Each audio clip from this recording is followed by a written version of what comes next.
देखो इधर, दिख रहा क्या तुमको? ये दो हाईलाइटेड पॉइंट्स हैं। Controls the composition of board of directors, और दूसरा exercises or controls more than one half of the total voting power either at its own or together with one or more of its subsidy. मतलब क्या है voting power? मतलब क्या, कैसे आता voting power? Shares के द्वारा वोटिंग पावर आता। शेयर्स के द्वारा वोटिंग पावर कैसे आता, क्या रेशियो है, कुछ पता है? शेयर्स में 1:1 का रेशियो रहता ना। अगर आपके पास एक शेयर है तो आपके पास एक वोट है, राइट? तो जितने ज्यादा शेयर्स उतने ज्यादा वोट्स रहेंगे आपके पास। करेक्ट। तो इधर होल्डिंग कंपनी ने सब्सिडियरी कंपनी के more than one half shares hold कर लिए। मोर देन वन हाफ मतलब आधे से ज्यादा, आधे से ज्यादा। मोर देन वन हाफ बोला है, ठीक है?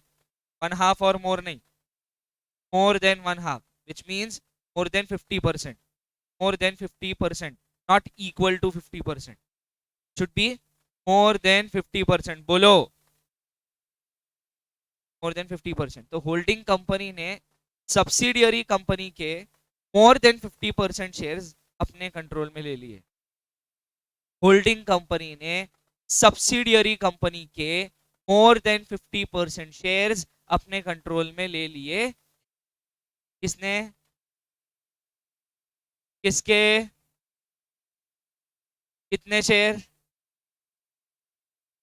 अब ये मैंने डायरेक्ट नाम यूज करके बोल दिया, होल्डिंग और सब्सिडियरी।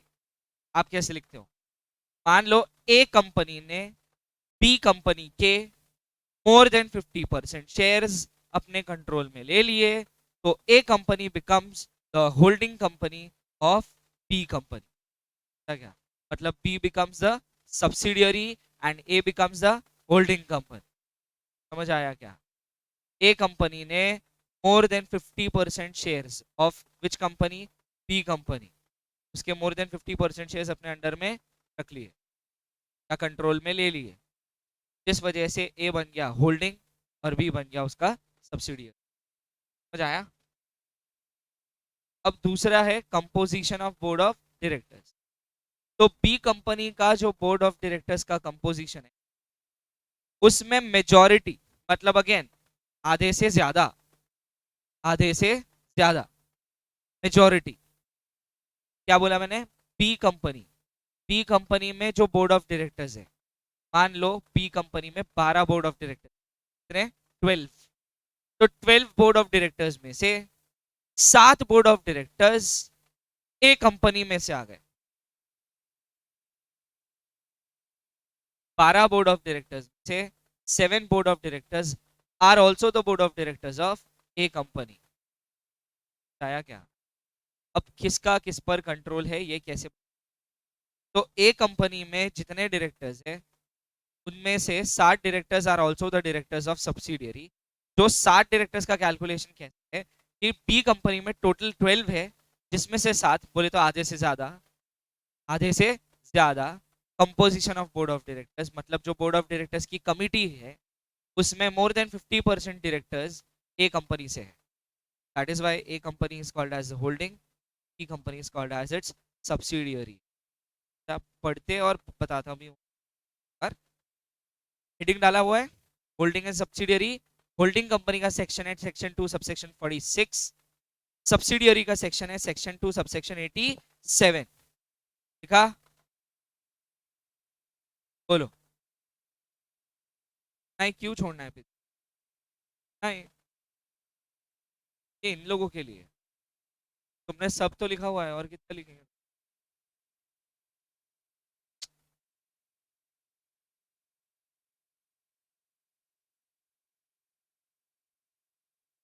ठीक है, लिखा? होल्डिंग सब्सिडियरी के सेक्शंस लिखे? इधर ध्यान दो अब। A company is a holding company in relation to one or more other companies, means a company of which such companies are subsidiary companies. Definition से तो कुछ clear नहीं होता. For the purpose of this clause, the expression company includes any body corporate. The expression company includes any bodies corporate. Bodies corporate का मतलब होता जो corporate wheel रखते हैं, फिर also called as separate legal entity, ऐसी एंटिटीज दूसरी entity को होल्ड कर सकती है। मतलब एक आर्टिफिशियल पर्सन दूसरे आर्टिफिशियल पर्सन में शेयर्स होल्ड कर सकता है। अ company can hold shares of another company, ये सबसे पहला रूल बन गया। Company can hold shares of another company. अभी तक के आज तक क्या पढ़ा था तुमने? एक पार्टनरशिप फर्म का हिस्सा बन सकता है, हिस्सेदार बन सकता है, बट एक पार्टनरशिप फर्म किसी दूसरी पार्टनरशिप फर्म का हिस्सेदार नहीं बन सकती, because it's not a separate legal entity, it does not have a body is corporate, and it is not an artificial legal person recognised by law, is not the partnership. लेकिन company के लिए हमने शुरुआत से क्या पढ़ा? It is a separate legal entity, it has an artificial legal person, it is a body is corporate, it has a corporate will, it can hold shares in its own, बराबर है। तो एक कंपनी दूसरे company के shares खरीद सकती, ये बात तय हो गई आसान सी भाषा में, कि एक कंपनी दूसरी कंपनी के शेयर्स होल्ड कर सकती है, इसमें कोई प्रॉब्लम नहीं है। तो वो कंपनीज इंडिविजुअल्स नहीं है, फिर भी तो वो कंपनीज आर्टिफिशियल लीगल पर्सन है, फिर भी एक कंपनी दूसरे कंपनी के शेयर्स होल्ड कर सकती है। समझ में आया क्या? इतना पहले a company can hold shares in another company, गया इतना पक्का? A company can hold shares in another, बोलो। A company can hold shares in another company. अब पॉइंट क्या है? शेयर होल्डिंग से क्या होता? शेयर होल्डिंग से आता कंट्रोल, शेयर होल्डिंग से आता कंट्रोल। अब रिलायंस, इसका पिक्चर हमेशा मुकेश भाई क्यों है? क्यों? सबसे ज्यादा स्टेक उनके पास में है, तो इस वजह से कहीं ना कहीं जब हम रिलायंस का नाम लेते तो मुकेश भाई का नाम आता, बराबर है? का स्टेक ज्यादा है। अब ये स्टेक ज्यादा है का मतलब, अगर कंपनी 100% है तो उसमें से 58% कंपनी किसकी? मुकेश अंबानी जी। क्या क्या?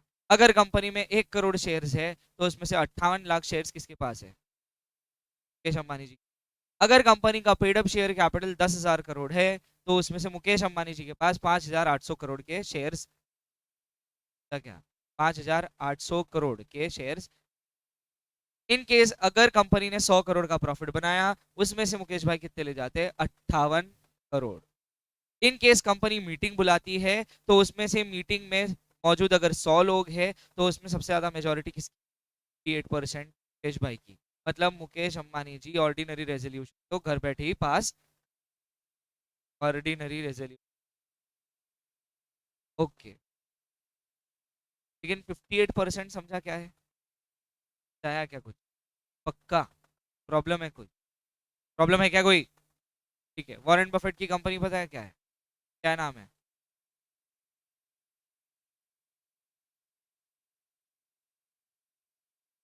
बर्कशायर हैथवे,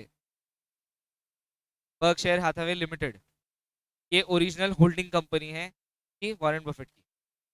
अब अपन देखो, स्टेटमेंट तो हम ऐसे ही यूज करते हैं कि वॉरेन बफेट की कंपनी है, क्योंकि कहीं ना कहीं ग्रो उस पर्सन ने किया और सबसे ज्यादा स्टेक उसी पर्सन का है।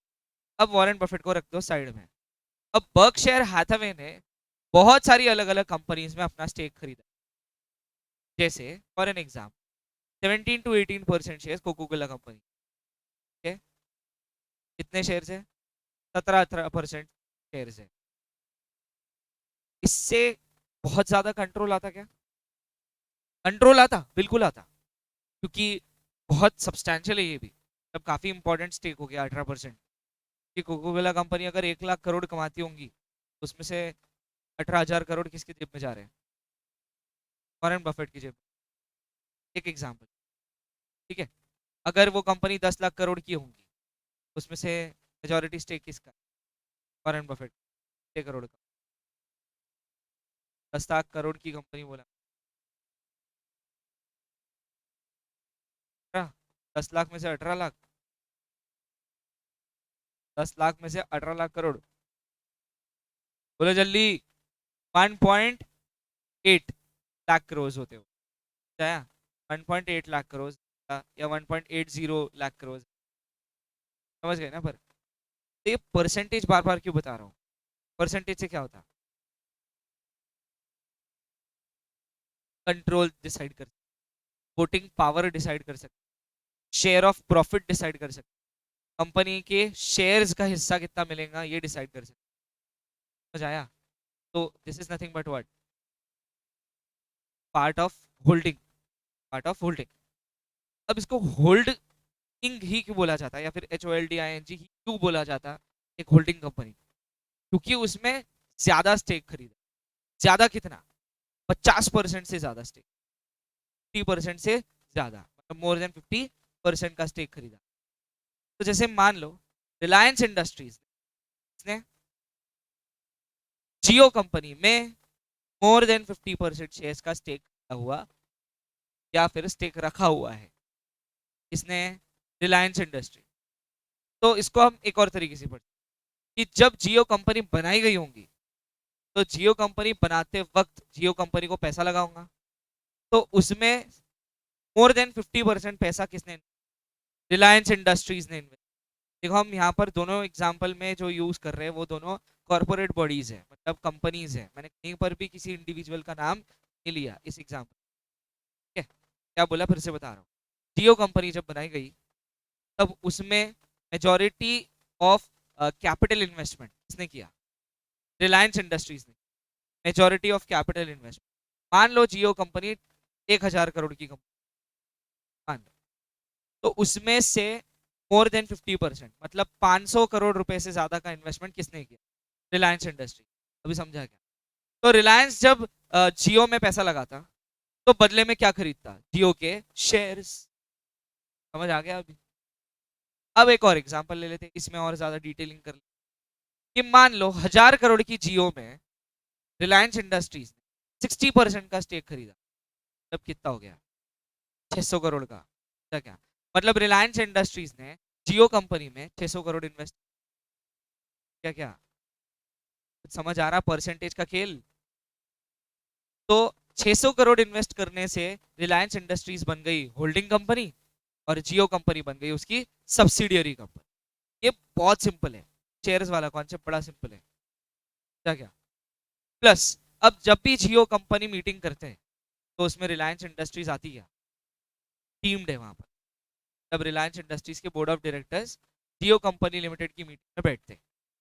रीजन, रिलायंस इंडस्ट्रीज खुद तो चलकर नहीं आ सकती जियो में, तो उसके लिए रिप्रेजेंटेटिव्स को भेजते, तब बोर्ड ऑफ डायरेक्टर्स को भेजा जाता, और वो board of directors Jio company limited की मीटिंग अटेंड करते। जहां पर अगर छोटा रेजोल्यूशन पास करना है, मान लो ऑर्डिनरी रेजोल्यूशन पास करना है जो 50% से ज्यादा में पास हो जाता, तो ये रेजोल्यूशन तो अकेले रिलायंस इंडस्ट्रीज ही पास कर ले। क्यों सर, कैसे? तो 100% की कंपनी 60% का रिलायंस इंडस्ट्रीज का होल्ड, मतलब अल्टीमेटली 60% कंट्रोल किसका? तो 60% कंट्रोल मतलब 60% वोटिंग पावर किसका? रिलायंस इंडस्ट्रीज। सर ये वोटिंग पावर कहां से आ गया, एक शेयर पे एक वोट। तो मैंने तो बोला 600 करोड़ के शेयर्स खरीदे अमंग्स 1000 करोड़, मतलब 60% कंपनी खरीदी, मतलब 60% वोट का अधिकार भी खरीदा हुआ आया। तो जब भी वोटिंग डालने की बात, तो 60 वोट्स कौन डालता? तो बोले सर ये तो बड़ा सिंपल हो गया कि 60 वोट्स डाल दो तो उनके फेवर में ही रेजोल्यूशन का डिसीजन लगेगा। कि 60 वोट से सर 100 में से 60 वोट, 40 ही तो बचे, अगले का जीतने का कोई चांस है ही नहीं। लेकिन ये सिर्फ ऑर्डिनरी रेजोल्यूशन के लिए। वही अगर हम बात करें स्पेशल रेजोल्यूशन की, तो रिलायंस इंडस्ट्रीज अकेले काम नहीं करती, क्योंकि स्पेशल रेजोल्यूशन पास करने के लिए कितना परसेंट वोट लगता है, 75% वोट लगता है। 75%, सुना सुना लग रहा है थोड़ा सा, क्लियर हो गया अब? तो इसको पढ़ना कैसे, पंच कैसे रखना दिमाग में? हम पढ़ रहे हैं होल्डिंग और सब्सिडियरी। सबसे पहले दिमाग में ये क्लियर कर लो कि होल्डिंग बड़ी है या सब्सिडियरी बड़ी। तो sir holding company is a parent company, तो होल्डिंग कंपनी, और सब्सिडियरी कंपनी को हमने नाम दे दिया चाइल्ड कंपनी, तो बोले वो छोटी कंपनी। सर किसका किसके ऊपर कंट्रोल रहता, चाइल्ड का पेरेंट पे, हमारे केस में हाँ पेरेंट का चाइल्ड पर कंट्रोल रहता, राइट। तो होल्डिंग कंपनी का कंट्रोल रहेगा किस पे, सब्सिडियरी। लेकिन सर ये कंट्रोल डिसाइड कैसे होगा? तो फिर एक लाइन और याद रखना कि एक कंपनी दूसरी कंपनी में शेयर्स होल्ड कर सकती है। ये हो गया एक और कॉन्सेप्ट। एक कंपनी दूसरी कंपनी के शेयर्स होल्ड कर सकती। तो यही हुआ, ए कंपनी ने बी कंपनी के मोर देन 50% शेयर्स अपने कंट्रोल में ले लिए। किसने? किसके? ए कंपनी ने बी कंपनी के मोर देन 50% शेयर्स अपने ताबे में या कंट्रोल में ले लिए है, जिस वजह से अब प्रॉफिट का मोर देन 50% हिस्सा ए कंपनी ले जाती, जिस वजह से जब भी मीटिंग होती तो वोटिंग का ज्यादा परसेंटेज ए कंपनी के हाथ में है। जब भी कोई डिसीजन मेकिंग लेना पड़ता, वोटिंग पास करनी, मतलब वोटिंग से रेजोल्यूशन पास करना पड़ता, तो ये रेजोल्यूशन में भी मेजॉरिटी इंटरेस्ट किसका है? ए कंपनी का है। तो ज्यादातर के डिसीजन मेकिंग और कंट्रोलिंग पावर्स भी ए कंपनी के पास में, बिकॉज उसने होल्ड किए। मगर अभी तक ये जो पड़ा ये हुआ एक केस से होल्डिंग और सब्सिडियरी का रिलेशनशिप डेवलप होता, इज शेयर्स और से कंट्रोल द वोटिंग, ये एक ही हुआ। दूसरा है board of directors, composition of board of directors, लिखा वहां पर controls the composition of board of directors. इसका मतलब क्या लेंगे हम? बताएंगे आप? Controls the composition of board of directors, बताओ।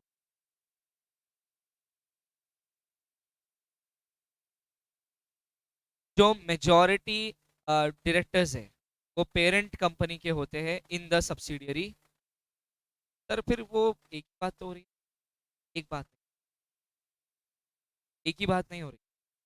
जैसे अगर एक नजरिए से देखो तो ए कंपनी से कंपनी और कंपनी से ए कंपनी ऑलमोस्ट सिमिलर ही दिखेगा, 60 डायरेक्टर 60 डायरेक्टर, ऐसा नहीं। क्या हुआ? बी कंपनी मान लो बाद में बनी, ए कंपनी पहले बन गई थी, तो जैसे रिलायंस इंडस्ट्रीज पहले से बनी हुई। अब क्या हुआ? रिलायंस इंडस्ट्रीज को लगा कि उनको अपना एक और वेंचर लॉन्च, तो रिलायंस इंडस्ट्रीज ने एक नई कंपनी बनाई, जियो लिमिटेड। क्या बनाया? जियो लिमिटेड बनाया। जियो लिमिटेड में जब बोर्ड ऑफ डायरेक्टर्स डिसाइड किए जा रहे थे तो रिलायंस इंडस्ट्रीज ने क्या, अपने 7 बोर्ड ऑफ डायरेक्टर्स वहां बिठा दिए, वहां पर सब्सिडियरी में, मतलब जियो लिमिटेड में। चाहे क्या, वो शुरुआत से सब्सिडियरी नहीं कहलाती, वो देखा जाता पहले कि सब्सिडियरी कहलाने के लिए रिलेशन डेवलप हुआ है या नहीं। मैं वही बता रहा हूँ। रिलायंस इंडस्ट्रीज को एक नया वेंचर लॉन्च करना था, उसने एक नया वेंचर किस नाम से लॉन्च किया? जियो नाम से लॉन्च किया, वो मालूम है। तो रिलायंस इंडस्ट्रीज ने at the time of incorporation of Jio limited तभी डिसाइड कर लिया कि जियो लिमिटेड में हमारे ही 7 डायरेक्टर्स बैठेंगे। कितने? 7। बोले जियो में कितने डायरेक्टर्स? 10 मान। Total number of directors in Jio is 10। 10 में से 7 डायरेक्टर्स कहां से आ रहे हैं? रिलायंस के आ रहे हैं। क्या क्या? तो ultimately majority of composition of board of directors के हाथ में रिलायंस, रिलायंस में बैठने वाले 7 directors are also the director of Jio limited.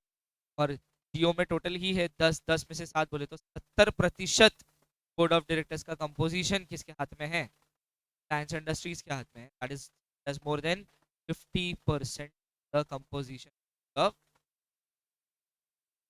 क्या क्या दिमाग, पहले मेरे को बताओ, पहले गया या नहीं गया? जल्दी बताओ बात, क्या बोलना है?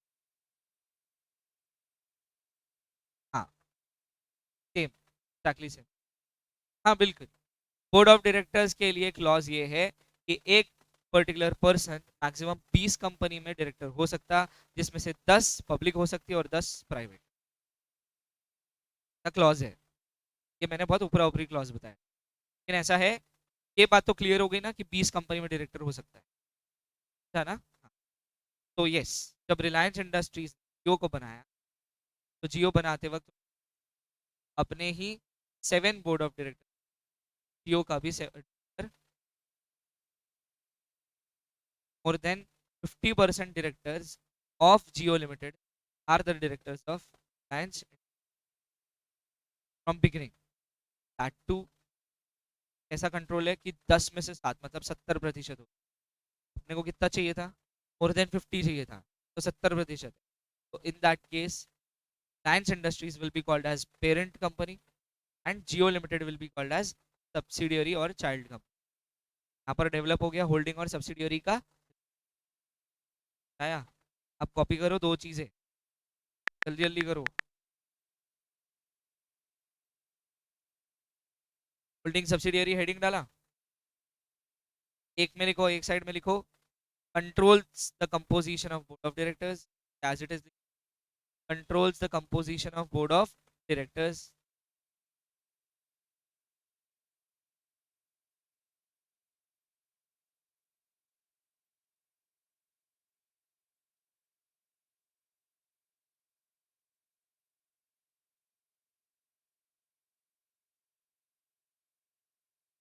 और दूसरे में लिखो holds majority of shares, holds majority of shares, that is more than one half, more than one half of the total voting power, more than one half total voting।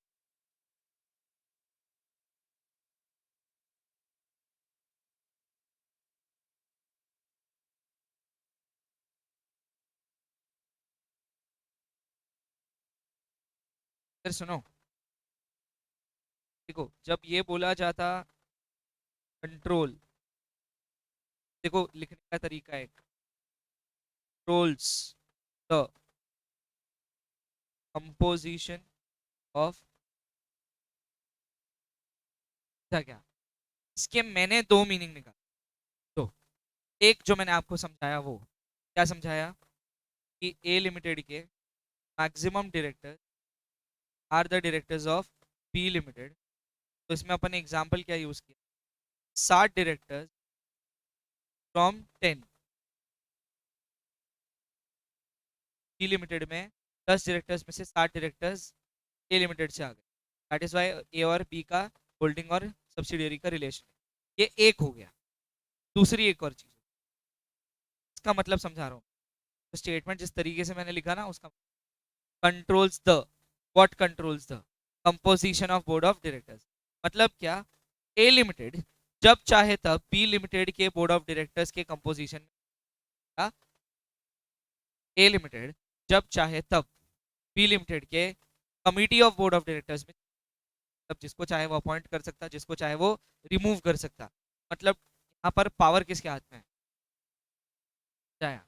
जैसे तुम्हारे मेरे केस में, मैं जब चाहे तब इस बैच को मर्ज कर सकता हूँ, जब चाहे तब इस बैच को डिवाइड कर सकता हूँ।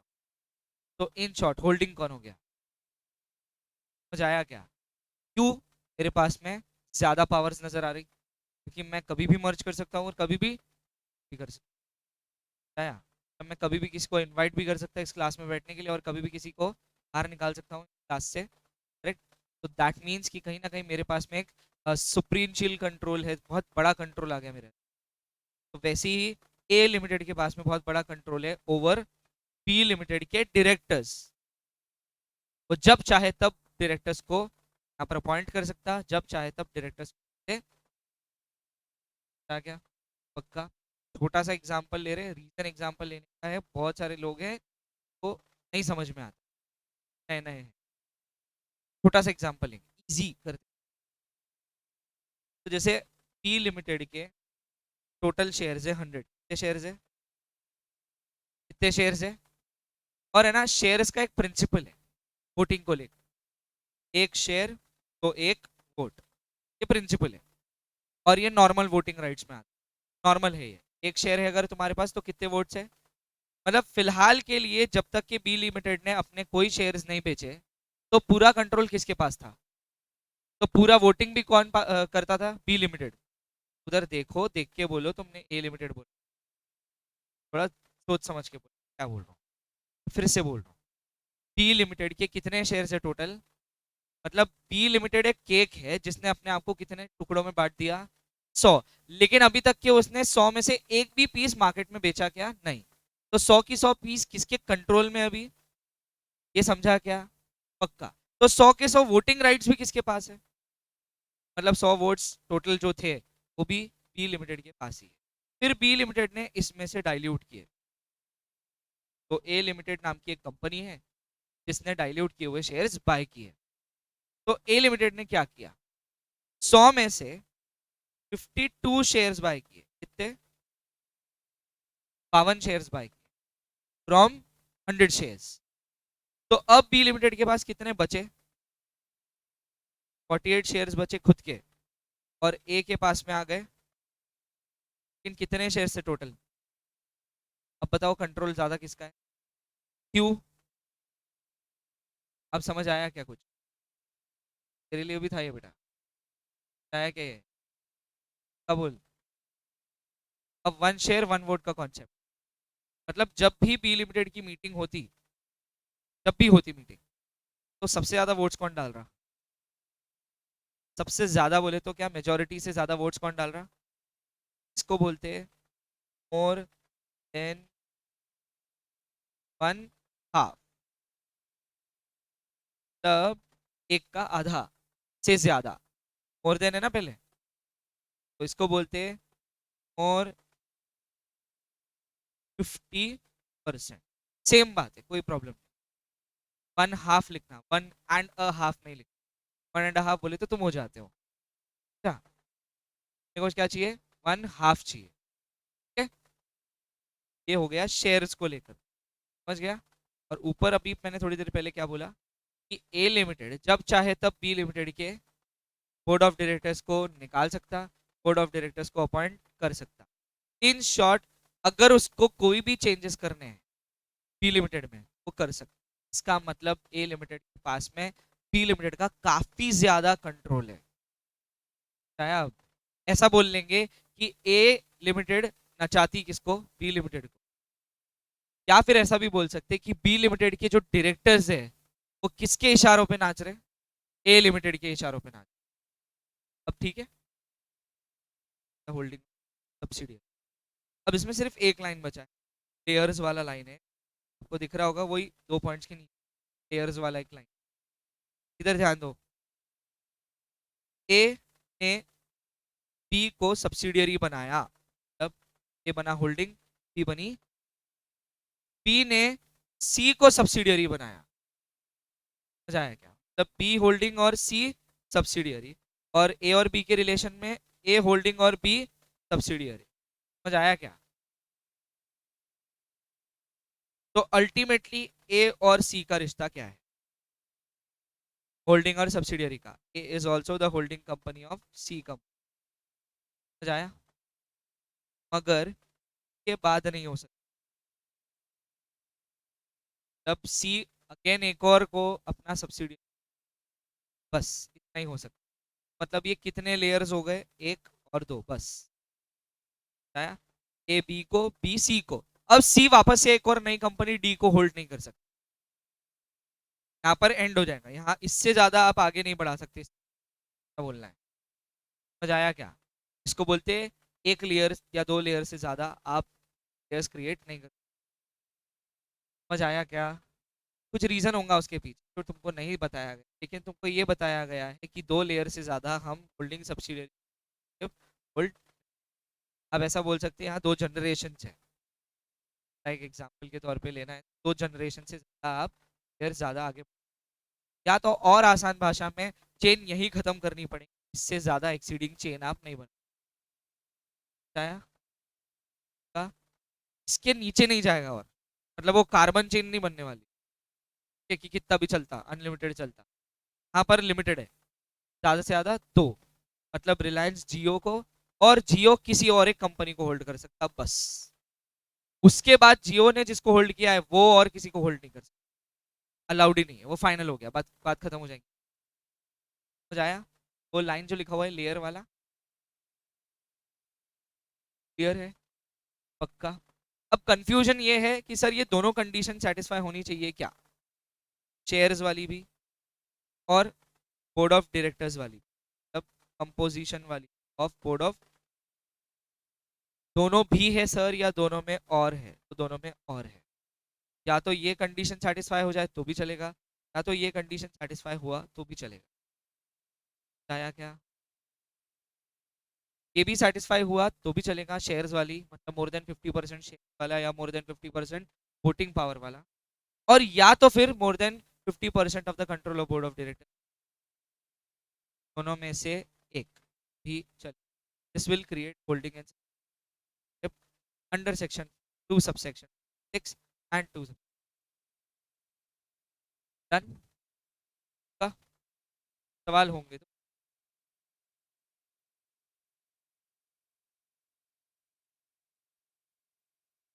उधर लिखा हुआ है, और ये जब डिटेल लो आता तो ये लेयर सही रहता, पता है, बताया मैंने कि वो कितना उधर अगर क्वांटिटी नहीं लिखूं फिर तुम्हारे हिसाब से तो बढ़ते जा सकते, कोई लिमिट दिया ही नहीं है, बट लिमिट एक्चुअली इतना ही, 2 layers, दैट्स द लिमिट। क्या ऐसा हो सकता क्या?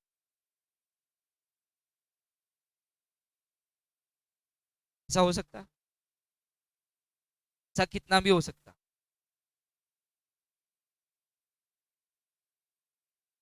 क्या क्या ना, कभी हो सकता। अनुभव मित्तल के पास में 200 कंपनीज है, अलग अलग 200 कंपनी, अनुभव मित्तल शादी.com, तो ये 200 भी हो सकती है, क्या क्या, क्योंकि ये एक ही लेयर मानी जाएंगी, ये डायरेक्ट रिलेशन है, कभी से एक का जे से, एक का ई से, एक का एफ से, और एक का सी से, डायरेक्टली रिलेशन। इसके बाद अगर एफ ने कोई कंपनी बनाई इसमें एफ जी, तो बस अगेन ए और जी का भी रिलेशन हो जाएगा, इसके बाद में कुछ नहीं, दैट्स द एंड नाउ। लेकिन फर्स्ट लेयर में कितने भी हो सकते, समझा क्या? इवन ऐसा भी हो सकता एफ ने और रिलेशन बनाया, ये भी हो सकता, लेकिन ये फाइनल टच हो गया, इसके नीचे नहीं जा सकता। तो ये हो गया कितने लेयर, तो तुमको समझा क्या मैंने क्या बोलने की कोशिश की? कि ये चेन 2 लेवल से ज्यादा नहीं हो सकती, ये बोलना है। इसमें एक कंपनी कितनी भी सब्सिडियरीज बना सकता, इस पे कोई लिमिट नहीं है, कितनी भी हो सकती, समझ आ गया? ये हो गया एक लेयर, क्योंकि कितनी भी बनाएगा तो कितने लेयर बोले जाएंगे, वो एक, क्योंकि एक का डायरेक्ट रिलेशन रहेगा उन सारी कंपनी से, समझ आया? इसके लिए रिलायंस इंडस्ट्रीज के पास में कितनी कंपनीज है?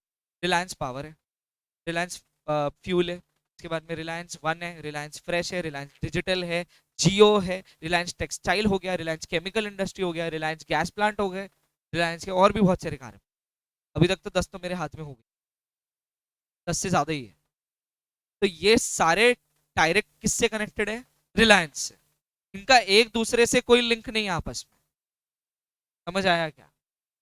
अगर ऐसा भी होता, रिलायंस इंडस्ट्रीज, रिलायंस कम्युनिकेशन, फिर जियो, तो भी चलता, समझ आया क्या? उसके बाद चलेगा क्या, गया कुछ दिमाग में? गुड मॉर्निंग वेदिका मैडम, खुली आंखें से सुनना बंद करो, डन? कोई और सवाल है, पूछना है कुछ?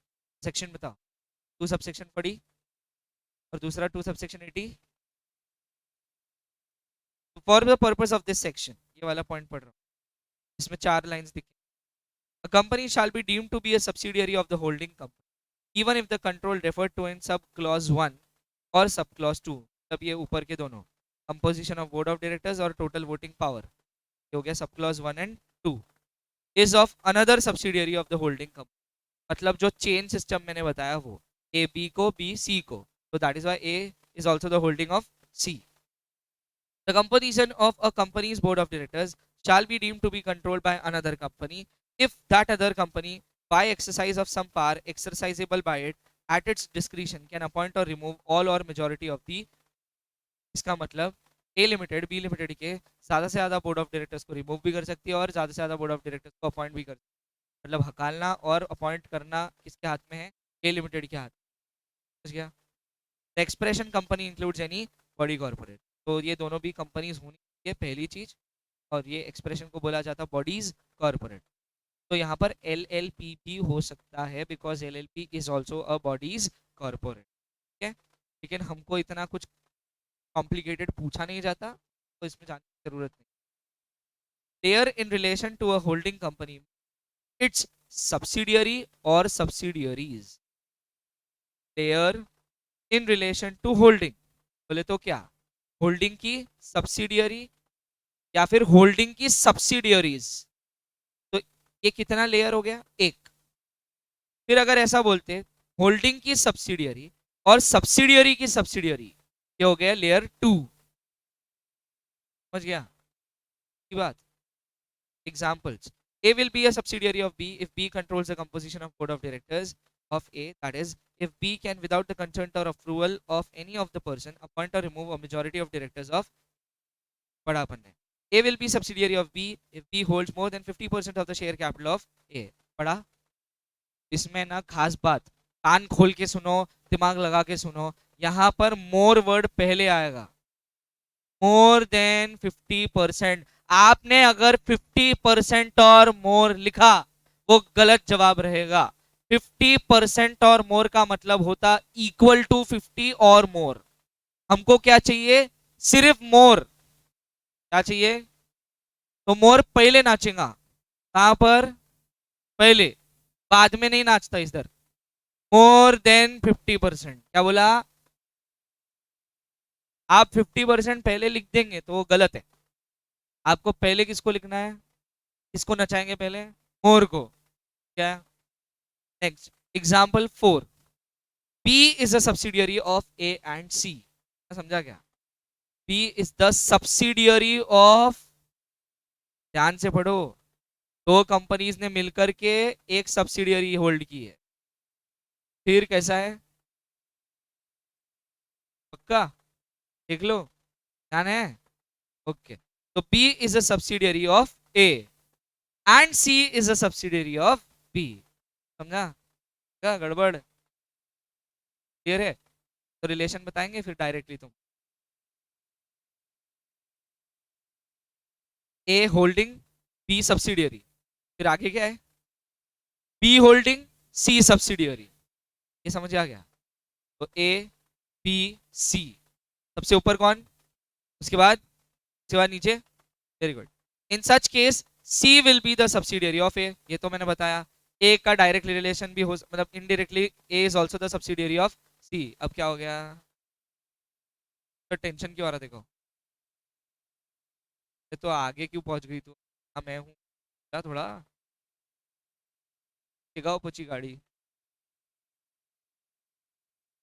B is the subsidiary of A, मतलब A is holding, B is its subsidiary। फिर B is holding, C is the subsidiary of B, that is why A is also the holding of C। ये तो समझ गया? आगे क्या लिखा हुआ है? If D is the subsidiary of C, D will be the subsidiary of B as well as of A and so on।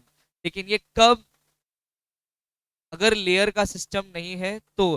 लेकिन ये सिर्फ महज एग्जाम्पल के नजर से देखना है, सिर्फ और सिर्फ एग्जाम्पल है, ऐसा पॉसिबल नहीं। A B B C D D E नहीं पॉसिबल। इतना इतना डाइल्यूशन अलाउड नहीं है, क्योंकि इसमें बहुत कॉम्प्लिकेट हो जाएगा मैटर। देखो, होल्डिंग सब्सिडियरी के रिलेशन में और ब्रांच वाले रिलेशन में जमीन आसमान का। ब्रांच ब्रांच समझता? एक हेड ऑफिस और बाकी सारे ब्रांच ऑफिस। समझ आया? डोमिनोज का कॉन्सेप्ट होल्डिंग सब्सिडियरी वाला नहीं है। डोमिनोज का कॉन्सेप्ट इज ब्रांच वाला कॉन्सेप्ट, इजी कॉन्सेप्ट है।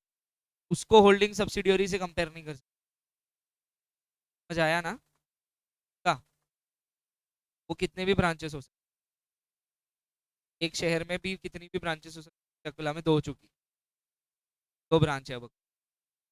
क्या? Branch is something different. तो आप ये ब्रांच वर्ड यहाँ यूज मत कर, बच्चे कर तो गलत जवाब। आपको ये वर्ड्स ओरिजिनल यूज करने पड़ेंगे, दैट इज होल्डिंग एंड। इसके ऊपर एक कॉम्प्लिकेटेड केस स्टडी आती है, ये फाउंडेशन। तो इस वजह से अपन ने इसको ज्यादा टाइम दिया, याद रहे। क्या? इसमें एक चीज जो याद रखने वाली और क्या है, तो टाइप्स ऑफ शेयर्स है दो, इक्विटी और प्रेफरेंस। क्या? यहाँ पर प्रेफरेंस का कॉन्सेप्ट काम नहीं करता, सिर्फ इक्विटी का काम करता। का काम करता, ये याद रहे। का कॉन्सेप्ट काम करेगा क्योंकि जो केस स्टडी पूछा गया था वो इक्विटी प्रेफरेंस वाला। यहाँ पर कंफ्यूजन होता है, इसके लिए बताया। ये जो कॉन्सेप्ट थे ये आपको इक्विटी के नजर से देखने हैं, ठीक है? क्योंकि प्रेफरेंस शेयर्स के फीचर्स अलग है, characteristic, equity share.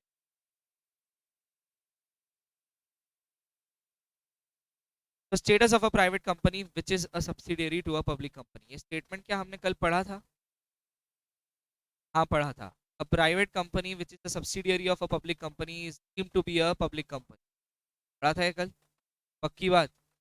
A private company which is a subsidiary of public company is deemed to be a public company. देखो क्या लिखा हुआ है, the status of a private company मतलब वो क्या है, which is a subsidiary to a public company मतलब होल्डिंग कौन हो गया? पब्लिक, सब्सिडियरी कौन है? प्राइवेट। तो बोले उस प्राइवेट कंपनी को हम क्या बुला सकते हैं? तो बोलेंगे पब्लिक। तो देखो, इन view of section 2 subsection 71 of the Companies Act 2013, a private company which is a subsidiary of a public company shall be deemed to be a public company for the purpose of this act, even where such subsidiary company continues to be a private company in its, क्या बोला, चाहे वो लिखा होगा उसको बनाया private company के जैसे ही होगा, लेकिन it is deemed to be a public company, कहीं ना कहीं उसको जो फीचर्स है वो पब्लिक कंपनी है। अब ये जो लाइन है, अगेन ये लाइन पर कोई सवाल उठता नहीं, कोई ऐसा कॉम्प्लिकेटेड क्वेश्चन आता कि तुमको कोई डिटेल्स नहीं है, डिटेल नहीं है तो इसके ऊपर सवाल बनता भी नहीं है।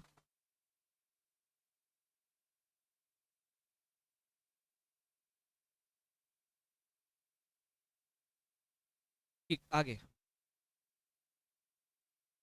हो गया वो पक्का?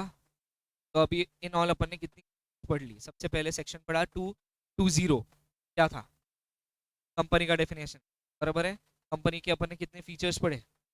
पहला क्या था? इनकॉर्पोरेटेड एसोसिएशन, दूसरा, तीसरा, चौथा, डेफिनेशन याद नहीं किए क्या? नहीं किए ना अभी तक? A company is an incorporated association which is an artificial legal person created by law, which is a separate legal entity having perpetual succession and common seal. तो सीक्वेंस क्या बना? Incorporated association, artificial legal person, separate legal entity, perpetual succession, common seal. इस बीच में एक feature ये आ जाता, unlimited liability of the company and limited liability of its, एक और फीचर जुड़ जाता, after separate legal entity, that is the company can hold any asset in its own name and can hold also liabilities in its own name. तो company can contract in its own name and can sue and can be sued in its own, ऐसे बनते features. Next उसके बाद में आता 2 subsection 21, limited by shares. Limited by shares में member का liability कितना रहता? सॉरी, लिमिटेड बाय गारंटी 21 में कितना लाइबिलिटी होता है? Up to the guaranteed amount by the member. तो जैसे उस मेंबर ने 1 लाख का गारंटी लिया होगा तो उसकी ज्यादा से ज्यादा लाइबिलिटी कितनी हो सकती? 1 लाख, क्योंकि उसने गारंटी 1 लाख रुपए की ही ली है। अब ये गारंटी का अमाउंट उसको कब पेमेंट करना है? At the time of winding up of the company. Winding up के वक्त जब कंपनी लाइबिलिटीज का कैलकुलेशन, तब उसको लाइबिलिटी के लिए जिम्मेदार ठहराया जा सकता है, द इवेंट ऑफ वाइंडिंग। ठीक, नेक्स्ट 2 सबसेक्शन 22, इसमें आप याद रखेंगे up to the unpaid value of shares. Up to the unpaid value of shares, unpaid बोले तो कितना? 100 में से 80 पे कर दिया, 20 बाकी है, तो 20 से ज्यादा आप मंगवा सकते क्या? समझ आया? मैंने इसका एग्जांपल दिया था पिज्जा वाला, ठीक है? साथ में गए थे 4 लोग पिज्जा खाने, पैसे दिए थे, तो ज्यादा से ज्यादा कितने पैसे क्लेम कर सकता है याद है? 200 रुपए, तो याद है।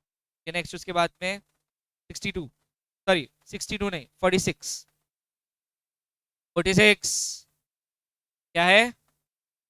ओके, उसके बाद में 61, 62 ओपीसी, पक्की बात? उसके बाद में 68, 9 प्रमोटर्स, 71 पब्लिक कंपनी, 85, 87, 92